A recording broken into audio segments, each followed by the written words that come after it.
उमापतिं सुरगुरुं वन्दे जगत्कारणं वन्दे पन्नगभूषणं मृगधरं वन्दे पशूनां पतिं वन्दे सूर्यशशाङ्कवहिनयनं वन्दे मुकुन्दप्रियं वन्दे भक्तजनाश्रयं च वरदं वन्दे शिवं शङ्करम् ॐ मृत्युञ्जयाय रुद्राय नीलकण्ठाय शम्भवे अमृतेशाय शर्वाय महादेवाय ते नमः।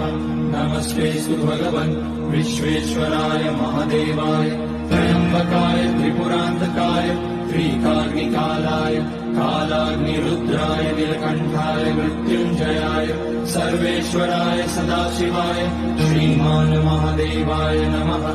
ॐ नमः शम्भवाय च मयोभवाय च नमः शङ्कराय च मयस्कराय च।